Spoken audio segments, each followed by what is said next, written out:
আসসালামু আলাইকুম গাইস, আশা করি আপনারা সবাই ভালো আছেন। আজ আমরা আলোচনা করব দেশের চরম দুর্নীতিবাজ 5 জন ব্যক্তিত্ব নিয়ে।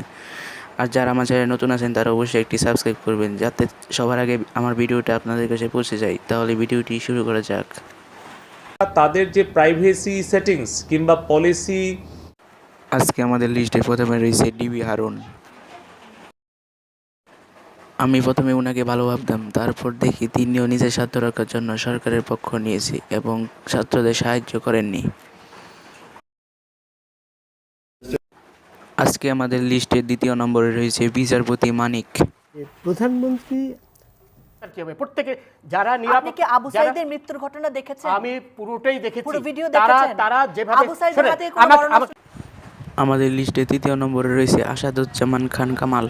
মারা গিয়েছে, ইউনাইটেড নেশন বলছে। এই ব্যাপারে আপনার মন্তব্য কি? আপনার পাশে আইটিভি আছেন, উনি 32 জন শিশু না। আমাদের লিস্টের চতুর্থ নম্বরে রয়েছে মোহাম্মদ আরাফাত। সে দেশ টিভি সহ আরও কিছু সংবাদ মাধ্যম বন্ধ করে দিয়েছে। গেল 18 জুলাই গণমাধ্যম 4টি 30 মিনিটের জন্য বন্ধ হয়ে যায়।